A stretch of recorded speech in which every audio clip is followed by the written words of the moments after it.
Welcome into 11 Personnel presented by Monticello Bank, where today we're doing our coaching carousel recap. I'm Nick Roush, he's Adam Luckett. The coaching carousel, it spins hard, it spins fast in college football, and this was one of the wildest ones we've ever seen, Luckett. So we've got plenty to discuss. We've got a wrap up from the combine. James, I'm sorry, but yes, you're right. We're never on time. But also suck it, buddy. You know, stuff happens. It turns out some of our technical difficulties weren't from the internet exclusively at the combine. There was also some other things happening that we didn't know about. So yeah, we're figuring out, Luckett. We're powering through because we got to talk about all the craziness, all the chaos that happened this college football offseason. We do. Are you recovered from the combine there, Nick? I know Uh you were dealing with a little something something. I'm I'm I'm still hurt, but like, come on, you rub some dirt on it, you get to feeling better, that's what we're playing through now. I will say I was like almost completely down and out Monday after feeling great on Sunday. So I don't know. We're riding a roller coaster. We're making it through. We're feeling good right now, although we're running on fumes from a long day of blogging. So can't hit completely empty on the tank during the show because the graphic that we have made, it's preposterous. The various moves that were made throughout college football. So I'm excited to get to that. Um, Before we get to that though, like big combine takes slash surprises um, from the event. I think I'm probably just most like, wow, I can't believe Drew Phillips is what he is right now with his testing and every like. Just did not anticipate. I remember when Jim Nagy said in the middle of the year, like, yeah, the NFL guys like him. Did not anticipate his stock to be soaring as high as it is with just a little over 6 weeks until the NFL draft. Yeah, I think from a Kentucky lens, I think Drew Phillips is probably the big one. I also think like Devin Leary, I think did well through that event. Like it seems like he's gonna get picked. I think that's I wouldn't say it's a lock, but I would say probably a safe bet. And I don't know if anyone felt like that in November. So he's gonna get. I think he's going to get picked here, and so I think that was maybe a little bit of surprise that maybe he had more buzz than maybe we originally thought. Mm-hmm. Big picture, the whole Marvin Harrison situation is pretty weird. Um, Is it weirder than say, Caleb Williams not doing the health evals?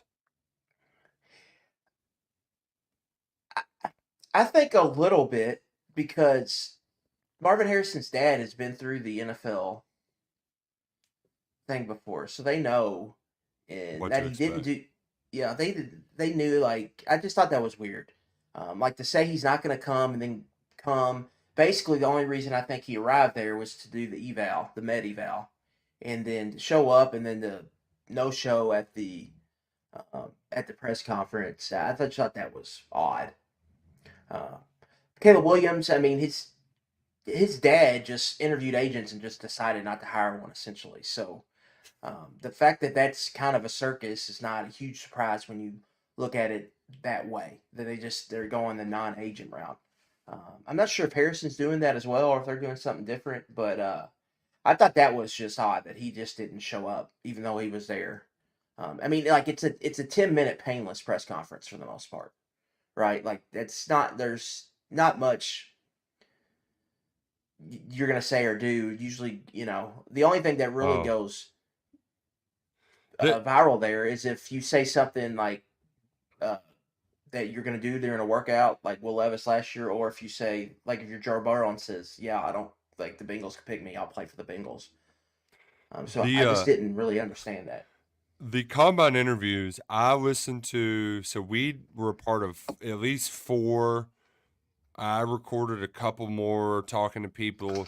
And then I was listening to, so John Hale went to all the Georgia guys and was asking them about Jamin Dumas Johnson and Brock Vandegrift. So I got tipped off by one of our Georgia writers. Hey, check out our videos. There's a lot of guys talking about Brock and Pop on here.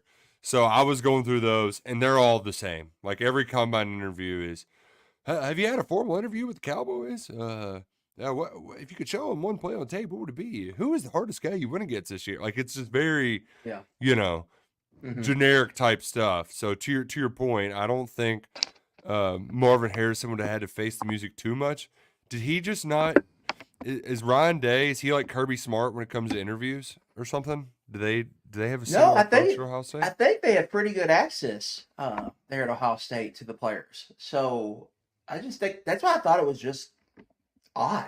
I really did thought it was a little odd, but not that it matters. He's Yeah, going yeah, he's top still gonna five. be He's going to be top the five first guy. Yeah. non-quarterback probably taken. I would think is a safe bet or it's a heavy favorite. Uh, the Arizona Cardinals is a popular mock for him there with I think they have the fourth pick. So it's just I don't know why, but he's just deciding not to do anything or not that, but deciding like to To him go and Hall. rogue almost. Yeah. Yeah, yeah, yeah.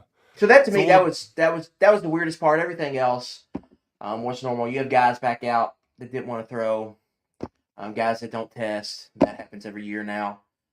So that is what it is. But then you have guys that do test, and I think there's guys obviously that it's been reported that have helped themselves with good I'd like numbers. to say my one NFL story that I can't really get right now, aside from just the imminent free agency moves, which by the way, Josh Allen going to get paid $24 million on the franchise tag this year for the Jaguars. So decent little 1 year contract.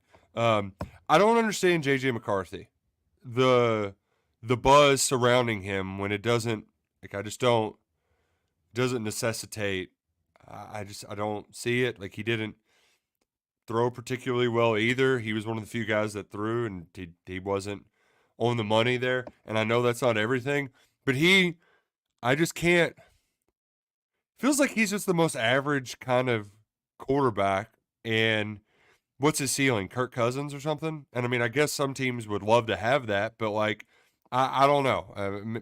I'm coming from a place where I'm technically a Steelers fan, so I've watched bad quarterback play. I know exactly what it looks like. I can clearly identify it.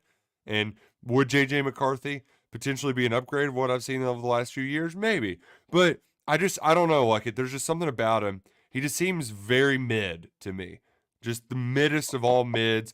Basically, Jim Harbaugh, reincarnate 30 years later of just like, oh, pretty good athlete, like decent thrower of the football, but like, is he going to win you any games? Like, I don't know. I don't think so.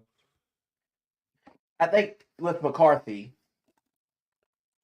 that Michigan just didn't need a quarterback to win a national championship essentially. So when the chips were down and the offensive line coach is running things, they decided to run the football and play defense. And so they didn't in big games, like big games you watch later in the year. He didn't really light the world on fire. But I will say, uh, when he did throw, and when you go and do play, if you go game by game and chart him, he had some of the more better efficiency numbers of any quarterback in the country. So, like, he was putting up numbers. He just has a small sample size because he's throwing 16, 17 times a game. Now, against Iowa, he wasn't very good. Against Alabama, he wasn't great. Uh, and against Washington, they still didn't really need to throw the ball. I mean, they got out to that big lead. They busted a few runs early. But he played good against Ohio State. I think with him, Nick, you got to look at this guy was a 5-star recruit coming out of high school. So he's always been pretty highly ranked. And then he comes in, and when he becomes Michigan's starter, essentially, uh, he replaces the guy that just took him to the playoff, and then they go and have their two best seasons with him. So I definitely think there is something there. I wouldn't put him in the top tier with May and Caleb Williams, but I think there's definitely he's right there potentially getting close to Jay Daniels, and then I think it's just your preference, what you're looking for, flavor of the month. Another thing with McCarthy, he's only 20 years old.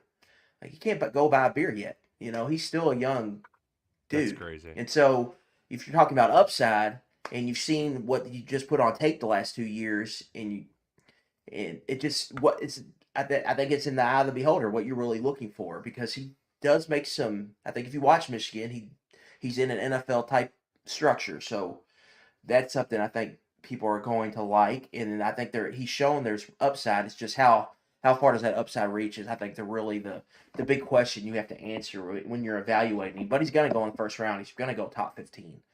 Someone's going to take him. Someone's probably going to trade up to take him. It's just where does that fall on round one? Speaking of Michigan, they're one of the big movers and shakers in the coaching carousel this year. You need to move your butt on over to Monticello Bank, 21 branches in 14 counties across the Commonwealth.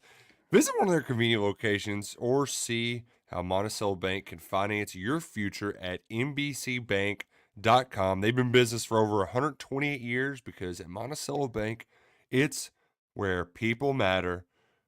Member FDIC Equal Housing Lender. Stop on in a Monticello Bank today. Look at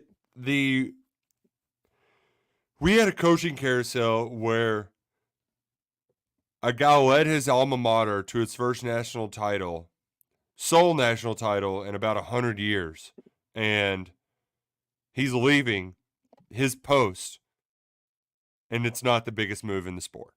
That's how crazy the coaching carousel was this year.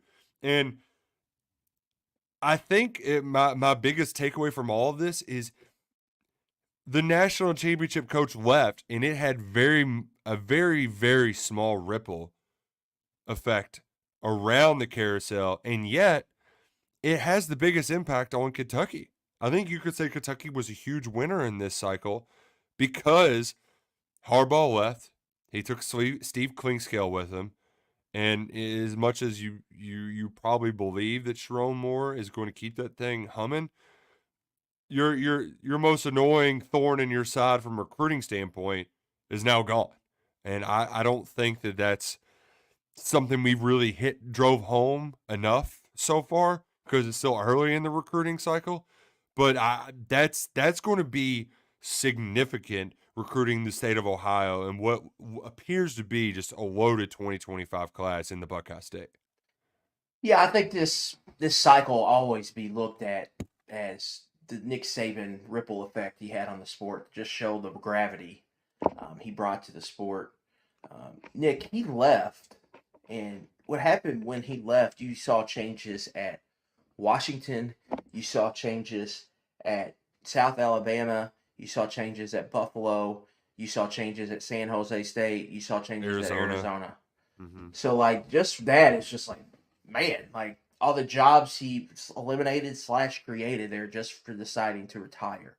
So we're always going to remember it for that. But I think when looking, and so that matters, I think, from a Kentucky looking at the SEC lens, is Alabama's still going to be Alabama, but it's going to help a lot of people to knock them down a few pegs. And so what effect does that have on Kentucky? We don't know. We'll have to see. But I think the bigger one, right, is this Michigan one. If you're just looking at mainly from a day-to-day kind of high school recruiting operation. Michigan had given it to Kentucky a few times. The Kentucky kind of returned the favor, I think, in some recent recruitments.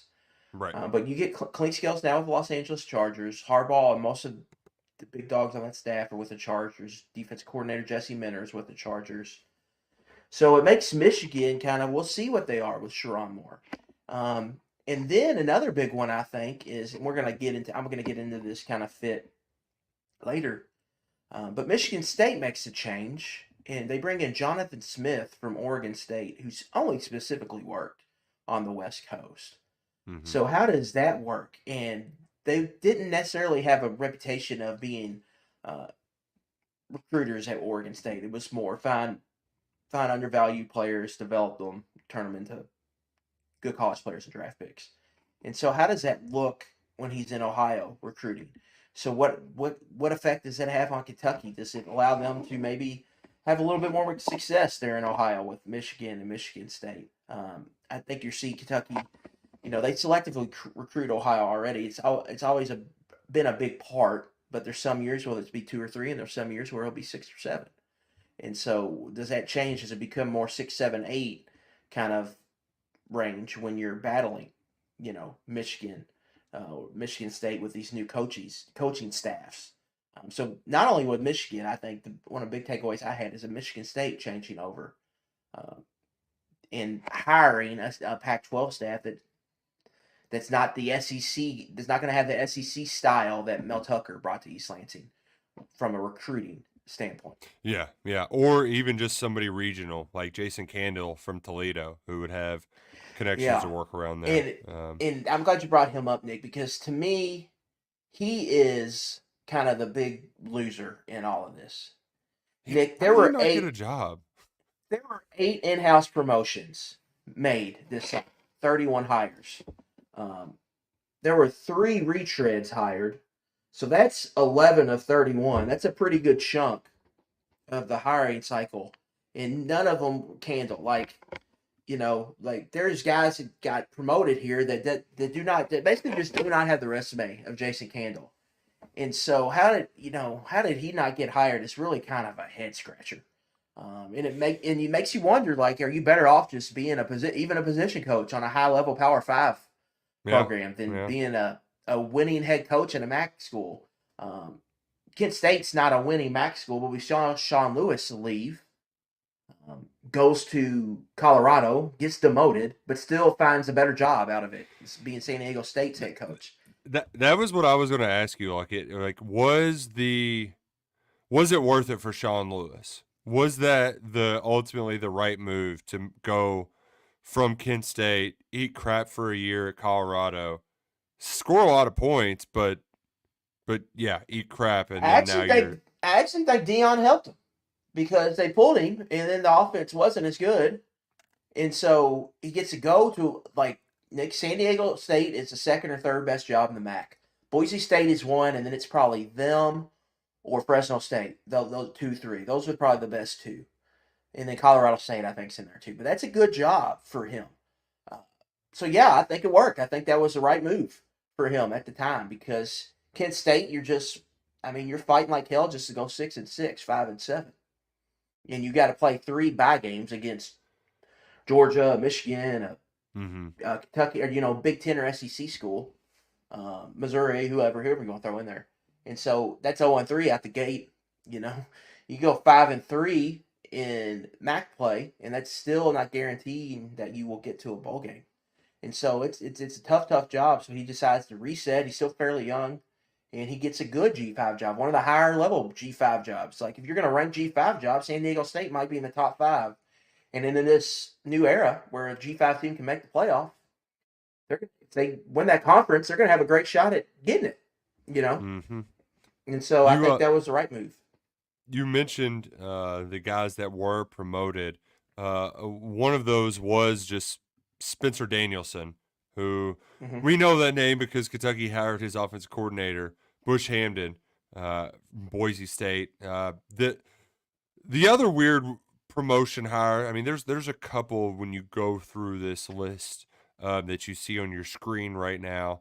But the big one, the really just like, huh? That UCLA, like, just how that entire situation unfolded, like, it so fascinating because they were so out of it, right? Like, it was definitely it felt like a bad relationship where each side is trying to find an excuse to break up with one another, and then finally Chip Kelly just does it, and he only does it because of some unusual circumstances at Ohio State where they hire Bill O'Brien, but Bill O'Brien wants to go back to New England and goes to Boston College. So now that just all of that is so weird. But like Chip Kelly's been not so bashful about looking around at other jobs. Was UCLA really not better prepared for it? I know the timing was weird, but they're about to walk into a freaking buzzsaw in the Big Ten with this guy. And oddly enough, Eric Bieniemy, who, my gosh, that guy, he was cooler than sliced bread as Patrick Mahomes' non-play calling offensive coordinator. He goes and stinks it up for Ron Rivera for a year. And now, I mean, how's he going to have success at UCLA? Like, that dude's never coached at college, right? Like, that, it's going to be terrible. UCLA is for his, like, they were fun when they had DTR and, what was the running back's name? Because last year Kelly had him what 8 and Charbonnet. 4 with Charbonnet in them, right? 8 and Yeah. 4, 9 and 3, something like that. Like They were the they top were, 25 most of the year. yeah, they were pretty fun, but man, like just everything fell apart so quickly, and it feels like it's just going to be a disaster for them moving to the Big Ten. Yeah, Bieniemy's been in the NFL since 2013, so a decade plus. He was at Colorado, and things did not go well. They were like 2-20 or something ridiculous in that during that tenure. That's when things really started going south there for Colorado. So yeah, I mean he's got some. He worked at UCLA, so he's got some experience there. I think Nick on this one, you just look at basketball. I mean we've heard if you're paying attention at all, Mick Cronin's just spent all year just whining about their financial situation. Yeah. Like money's kind of important in this sport, and you got to have it. I think that was part of them going to the Big Ten was like money's kind of important in this sport. What a great we got to make that a tagline. So you that all happens, and then I think they got in a situation where they probably interviewed a few candidates. I think PJ Fleck was linked to that job. I can't remember who else was linked. I think they interviewed some people. It's like, do we really want to go spend money on this guy's buyout? There's a lot of like in-house crap that they're trying to figure out if you kind of dig into it at all. And so they hire a guy who was a running back there, was a star running back for UCLA, has coached there the last 7 years. Like Deshaun Foster is UCLA football in a lot of ways. And so let's hire one of our own. Let's give him they gave him a 6-year contract, which I was surprised by. So they're going to give him some time here. Let's give him a 3-year runway and kind of figure out where we're at in this new world. Because they know, I think, that they've got some stuff to figure out. They're probably going to take it on the chin the first couple of years in the Big Ten, just trying to figure out their identity and who they are in this new college football landscape. And so they're going with a guy that they know that, that knows people, probably knows important people there that can maybe get butts in the seats and get cash in their NIL money pool. And so I think that was the whole thinking with him. And let's face it, Chip Kelly is not, Nick, he's not spring chicken. Fundraising is very important when you're a big-time college football head coach. It just is. Yeah. Look at Mark Stoops in the Crafts, right? Look at Vince Marrow in the Crafts and that relationship. And that goes on at all levels of college football. Dan Lanning, much of his job at Oregon is probably talking to Phil Knight, right? And so that's a big part of it. That's not Chip Kelly's MO, right? He does not want to do that. Chip Kelly's very much a high school football coach at heart. Like he just wants to call plays on Friday nights. And I think that's been even admitted by him. That's why he didn't want the Florida job when he took the UCLA job. It's because he just didn't want to be the fishbowl. Now he can go to Ohio State and kind of do that. And that's what he was looking for. He just did. I think he actually liked the portal at first because he was like, "Oh, this is easy. I could just go get these transfers. It's not as I don't have to recruit. It's not the huge time commitment that high school recruiting is, and the back and forth. But then now transfer portal is a back and forth because of the NIL financial commitment that has to be made in a lot of these decisions. And so he can go somewhere where he doesn't really have to worry about that as much at Ohio State, and both parties kind of go their separate ways. UCLA's going with one of their own. We'll see how it goes, but I kind of get the decision-making process on that when you kind of look at the current situation that they're in as a football program. To go back to where we started, with the dominoes that started falling once Nick Saban announced his retirement. Arizona was another school that was a bit of a mess. Jed Fish was happy to get out of there and step in for Kalen DeBoer. But all of the other dominoes are kind of weird. Here's something that's just wild as hell to say out loud. The Indiana coaching staff from 2020 is now the Alabama coaching staff. The core there, Kane Womack, who spent the last 3 years at South Alabama, and Kalen DeBoer, who had 2 coaching stops and a pit stop in the national championship game. So, Indiana football is closer to a national championship than Indiana basketball right now. And the Indiana head coach now has the worst job of the three because he's a Penn State defensive coordinator, which is not a terrible job. Like you Well, could Manny definitely Diaz see just got hired at Duke, so there you you go. could You can definitely turn it into see a something. 12 teamer, Nick, where Penn State's playing Alabama potentially, and that is like a storyline on game day, right? Oh Like yeah, yeah. the Michael Indiana Penix, connection. Michael Penix shows up to give the celebrity pick for the game. Yeah. You could definitely see that playing out. Yeah. Uh, But yeah, but why was Indiana good? They had lightning in a bottle in a coaching staff. Like yeah, just three really like high level dudes. And Tom Allen as a defense coordinator, came Womack as a defensive coordinator, and then obviously the biggest star of all, Kalen DeBoer. which it you have Womack gone at South Alabama. His biggest rival was John Summerall Mm-hmm. uh, at Troy. Now take a look here, and Neil Brown's fortunate he's not one of the names on this coaching list. He got an extension after a great, like it was a put up or shut up kind of time for Neil Brown. He won 9 games this year, but Jared Parker leaving Notre Dame to fill in the role. Troy really has become UK. It's like UK's G League South. program. Yeah. Yeah, yeah. Sister school. They're just pumping them out down there. But I do think it is evident that, like, hey, Sunbelt's a pretty nice spot to get your foothold in. Yeah. Good job in the that, Sun Belt's a good job right now, for sure. yeah, that's a solid place to move on your way up.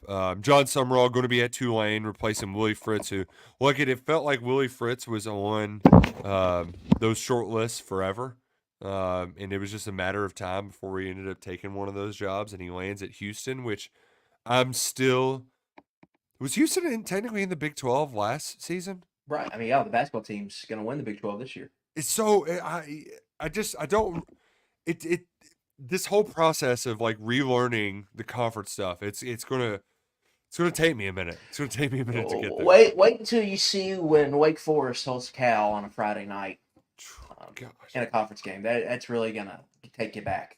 But jumping into like favorite hires, Nick, I think you like Tulane, like John Summerall.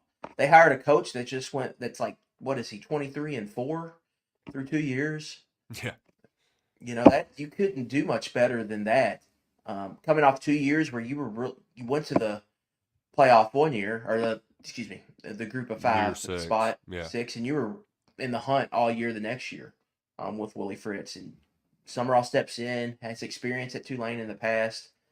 Like, that's one of my favorite hires here. And I think I've already mentioned that Sean Lewis is there too. I think that was a really good hire for San Diego State. Yeah.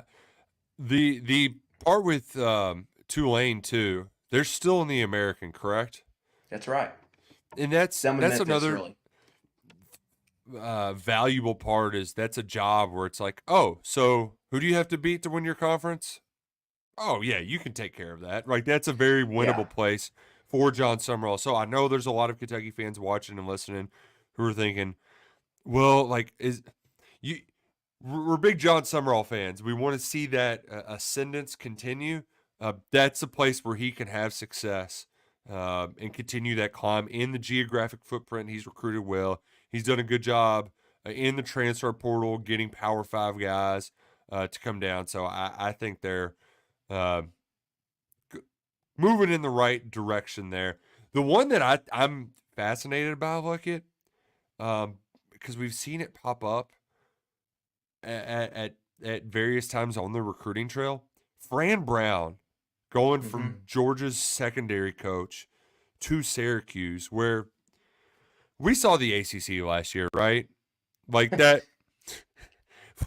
It's not you don't have to like it doesn't take much to go from middle of the pack to 9-10 win team, right? And just the immediate bump they got, because he was I think 24/7 said he was the best recruiter in college football last year for Georgia. I don't pretend to know how well his staff hires were there, if they're going to be rocking and rolling right away, but that feels like a place. I mean, who's Syracuse recruiting against in the Northeast? Penn State and Rutgers, right? Like Right.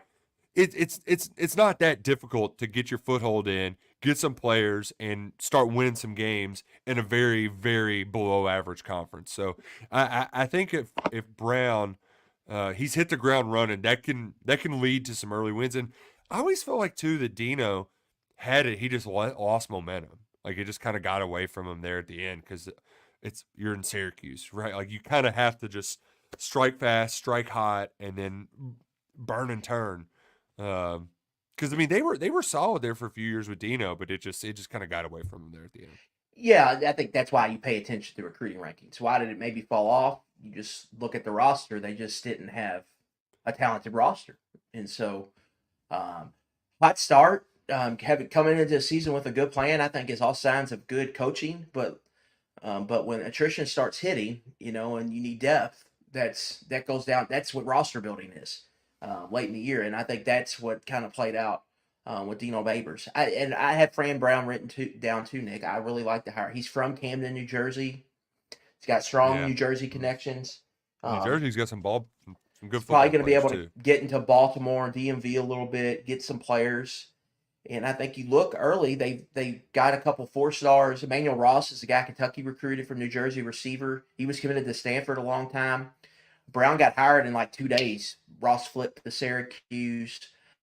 Um, he brought in Elijah Robinson to be his defensive coordinator. Elijah Robinson was Texas A&M's interim coach. The plan was to keep him. That was a big goal for Elko. Brown hires him to be a defensive coordinator at Syracuse, so he brings some recruiting chops with him. They're going to be able to recruit, and he got I believe, kind of like an NFL retread as an offensive coordinator, so that's going to be the one to see how that works. My theory typically on first-time defensive head coaches, it takes them a little bit to kind of learn I think, balance. Mainly an SEC principle, we see first-time defensive head coaches really struggle that have never been defensive head coaches in their first year, but then they usually have a big year 2, big year 3. Um, and so for Brown, that's going to obviously be an adjustment, but the ACC is different. And you're right. Like, to me, watching how he recruits, it's going to be big. Can you if you can pull top 40 classes in the ACC consistently, that puts you in the top half to top 5 or 6 in that league of a 16-team league, right? So, Yeah, like, that's why SMU going in that league, I'm kind of optimistic about SMU. I don't know what the ACC is going to look like in 2 years, but if it stayed what it's at, like, SMU is going to be a factor in that conference because they can get players and they have money. Money is important in mm-hmm. this sport, and so they're going to get players. Uh, and so for Syracuse, that's what you have to factor in. And just what is the NIL commitment there? What is the Yeah, financial right. measure there, or financial willingness there in Central New York to go win in college football. But I do like Fran Brown. I like the thinking by their AD. I like the move to go do it. It's like, hey, let's take a swing at this, and I think he makes sense from the aspect that one, he was a hell of a recruiter at Georgia. He worked at Kirby Smart, and then he's from the area, the New Jersey area, that you have to recruit at Syracuse. If you're even going to have a shot in hell, you got to go get players from New Jersey, and Brown will give them that chance. Let's discuss some odd fits, but first let's talk to you about our friends at FanDuel, where the madness is upon us. And I hate to disagree with our screen here, but now new customers are going to get $200 in bonus bets when you win your first $5 wager. Sign up at FanDuel.com/personnel or download the FanDuel app. It's very easy app to use. It's convenient. It's got all the best props, the best futures, and like it. This is my early NCAA tournament advice for futures too. Love betting for the next rounds like a week ahead, right? Like before the Final Four, you just bet your national championship winner because you're going to get better than 2 money line odds. Right. Like I love betting region winners when you're ahead of the Sweet 16. You can get some nice, tasty odds there. They have him on FanDuel, America's #1 sports book. Sign up today. Win your first $5 wager. You can get 200 in bonus bets with FanDuel. FanDuel.com/personnel. Must be 21 plus, present in Kentucky. First online real money wager only. Bonus issued is non-withdrawable bonus bets, which expire 7 days after receipt. Restrictions apply. See terms at sportsbook.fanduel.com. Gambling problem? Call 1-800-GAMBLER. Look, and I know that FanDuel has some early prop bets out for some of the Power Five. They don't have ones out for Conference USA, but I would maybe just I would maybe take the under on Middle Tennessee State, who I mean, Derek Mason's just trying to cash a check without moving, right? Like that he just is like, well, I can get paid for a couple of years before I get fired. They had Brent Stockstill coaching there for like 20 years. He was one of the longest tenured coaches. Rick Stockstill, yeah. Rick Stockstill. His kid was Brent. They had Rick Stockstill. I mean, he was there, 18 years. I think there was only 4 or 5 more longer tenured coaches than Stockstill. And he was doing it I've been to Middle Tennessee Stadium. It ain't much, right? I know Middle Tennessee, I think they were once the largest public school in the state. But there's not a lot of funding there. There's not a lot of money there. I know Derek Mason was built for that Vandy job. I just don't know how much he's got it in him to grind out some wins in Conference USA. And when you've seen some similar hires like this, I mean, outside of Skip Holtz winning some games, I mean, Skip Holtz he was never even at the Power 5 level. He was fine at Louisiana Tech, but like Butch Jones, like that's just a complete failure at Arkansas State going the retread route there. I don't like the retread route. It just feels like it's going to be an odd. Oh, somebody's going to be watching some Tuesday night Conference USA football, and they're going to be like, wait, Derek Mason coaches Middle Tennessee? Yeah. Gosh, they are terrible. That's going to happen to a lot of you this year. Yeah. First off, it was time for Middle Tennessee to make a change. They hadn't really been in contention to win that conference in a few years. They should be in the mix more than they were. And so I get making a move. But to hire Derek Mason was really kind of odd, Nick. Vanderbilt, the end was bad, flamed out. Auburn was bad. Things weren't good. And Oklahoma State, the year he was there, it wasn't good. Yeah. That's 3, years where the results weren't great. The last 3 coaching career years, and then you hire him to be a head coach. I just thought that was odd if you're Middle Tennessee.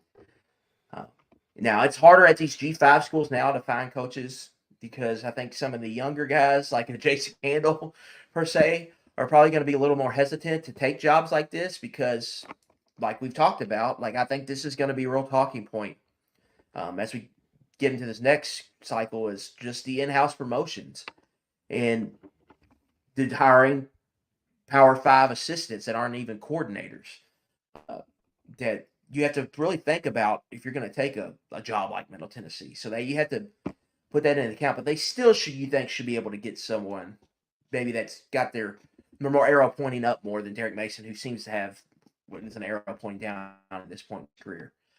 So yeah, that was an odd fit, even though he's familiar with the area. That was odd to me. Yeah. I also just question the top one I wrote down, Nick. Go ahead. I just question Middle Tennessee's commitment right? Yeah, because they had a chance to go to the MAC with Western, said they were going to do it, and then pulled out at the last minute and kind of hosed Western over. Which hopefully Western's still able to get in because in an odd twist, the MAC invited UMass back. The UMass is the only school to ever get kicked out of the MAC.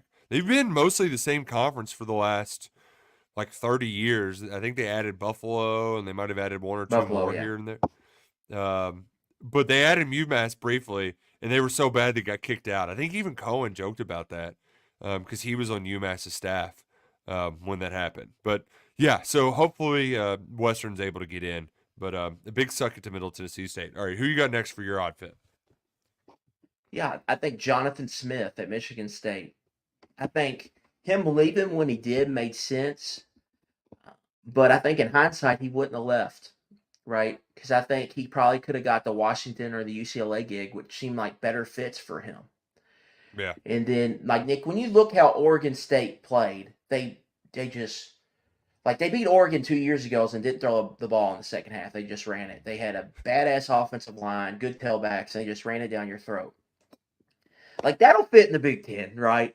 But it's can you find the linemen to do it? You know, can you find the Yeah. linemen? There's a lot of schools that play similar to that are going to be recruiting the same region, looking for those linemen. So can you find them to do that? And then what does it look like if you can't find them? And so that I wonder if he made a mistake by just not staying out west.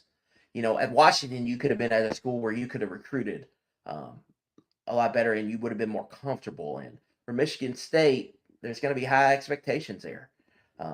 And I just wonder if he regrets that. Like 2 months after taking that job, like, well, like I could have got one of those and been in the same conference. That probably made a lot more sense. You're on mute, Nick. You just got to know if Nick Still on Saban's mute. going to retire or not. Oh, that work? We're good? We're good now? Yeah, I mean it's tough, right? Yeah, it's tough. But I like Jonathan Smith. I thought he did a good job, but I think it's fair to wonder about that fit. Yeah. I feel like Manny Diaz is the right fit, but because there's a seamless transition there. He's been in the league before, defensive minded coach, but Right. like, dude, if you couldn't do it in Miami, Got how are you going to screwed in do his it at last Duke? job. Yeah, I will say he got screwed by Miami. Like they were publicly courting Cristobal while he was still like coaching, and like they weren't terrible. They were kind of, I mean, they were doing the same thing they are now, probably maybe a little bit better. It's not like, Yeah.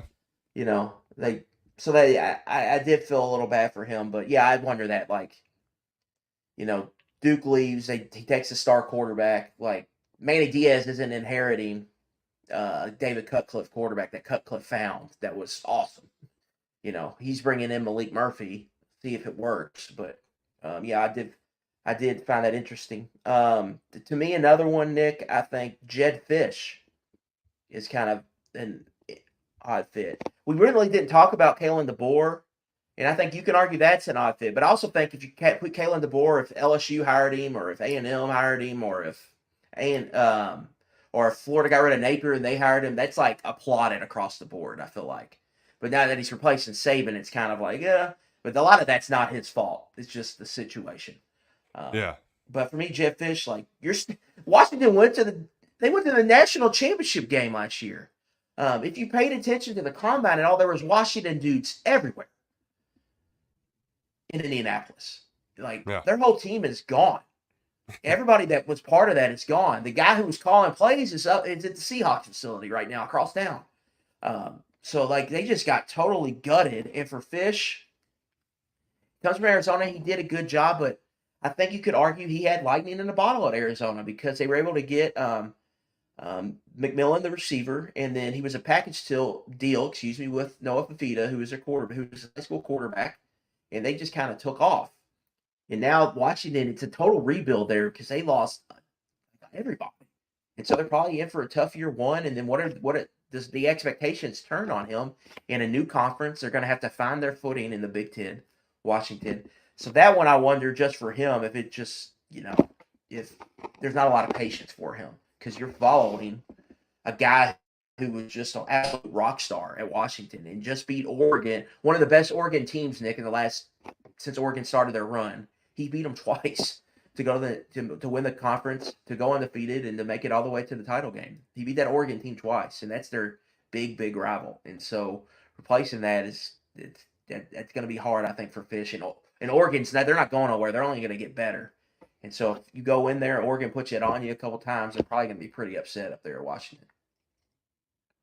Yeah, and it at least made sense on paper. Just because, yeah, it was a tough situation. Like if you lose a coach, right. I just didn't know. I would have just promoted Grubb. Like, hey, this is a good thing. Let's try to keep the band together, right? Let's try to keep some of these players here. Mm-hmm. But it was ended up being a bit of a mess. Although Arizona was a very fun team to bet against the spread. I don't know what that record ended up being, but they were very profitable.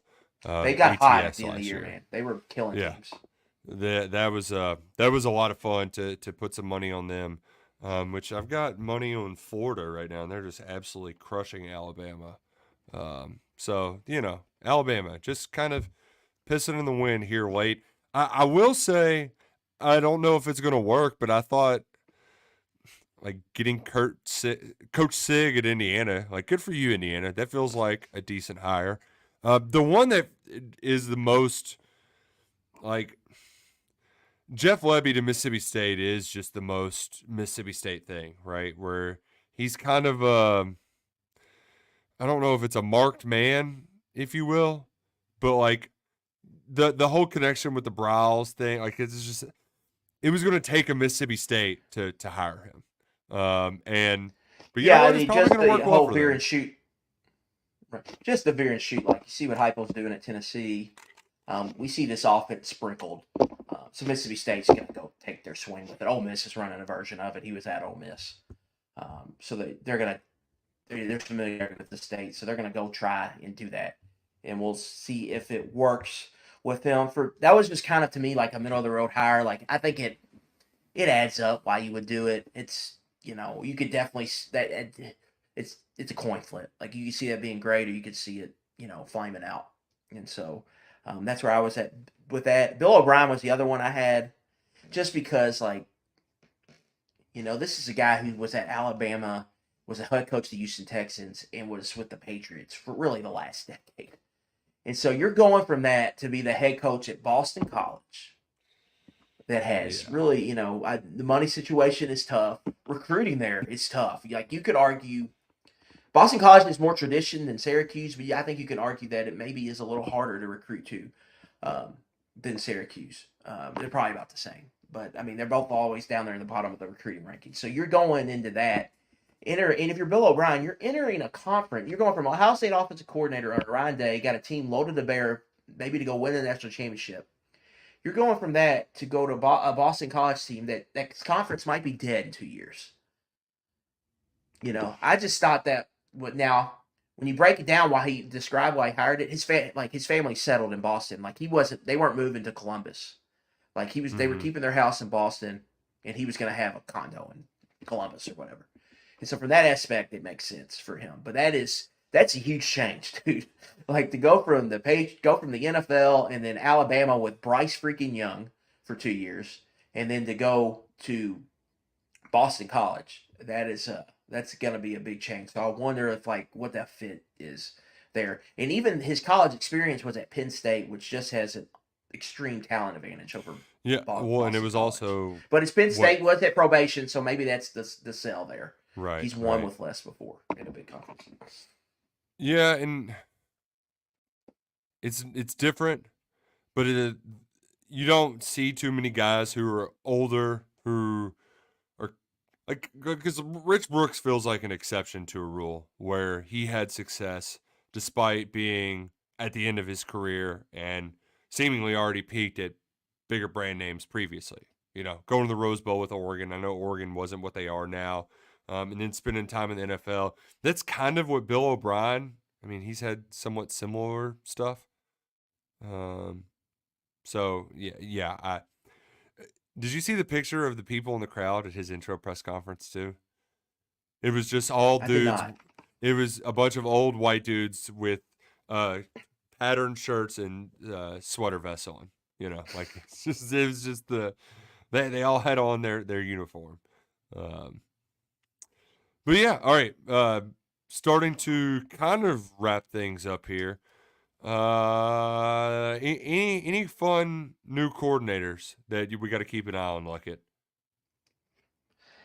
Yeah, I think the big one, like, what is the ripple effect from Alabama losing Ryan Grubb? Like, is there a big does that have a big impact on Kalen DeBoer's tenure? Like, what if Grubb turns out to be a rock star and it's like an NFL coach in 3 years? Like that's one to watch, I think. I mean, um, Bobby freaking Petrino's back at Arkansas, which I still like. It's hard to believe that is a thing. Um, I Tim think Lester, I it's. think, is a sense of. Go ahead. I was going to say I think it's worth noting that Hugh Freeze is going to call plays at Auburn. That's going to be a point of Mm-hmm. discussion. 7 different play callers in 7 years for the Tigers. At Alabama, it's opening opportunities. It's opportunities for Freeze to keep his job for more than 2 or 3 years. So he has to be on it as the Tigers play caller this year. Yeah, it's a huge year, right? And they should have a bounce back year, but yeah, it's a huge year. Nick Mike Denbrock did an awesome job with Desmond Ritter at Cincinnati. Did an awesome job with Jade Daniels at LSU. He's going back to Notre Dame to work with Marcus Freeman. Like that seems like a hell of a hire. And to see what maybe he could do with Riley Leonard, like I wouldn't be surprised we'll look up Notre Dame's 11-0 and you're like, whoa, Riley Leonard's awesome. Oh, why, how did this happen? Well, Mike Denbrock, it was maybe the best hire of this cycle. And then some younger Maybe guys some I think to keep Heisman an eye on. future odds to sprinkle in there on Riley Leonard. Interesting. Yeah. Yeah, and if you look at Notre Dame's schedule, it's very, very manageable. Like if you just look at it on paper. So that's Okay. something to keep an eye on. I think like Tim Lester, I think was a sensible hire for Iowa, even though it took um, 7 years. I think that made some sense. And then I John think David it's. Baker, Nick, is 33. Go ahead. I was just going to point out with your best friend Shane Beamer, he lost his special teams coordinator. So how much of He Beamer did. I like that. ball? I like that hire by Buffalo. How much of that hire, or how much of it was on Beamer versus how much of it was, and now his name's escaped me. How much of that falls on his shoulders? Pete Limbo. Yeah, Pete Lembo. That something just to keep an eye on. Keep an eye on looking forward.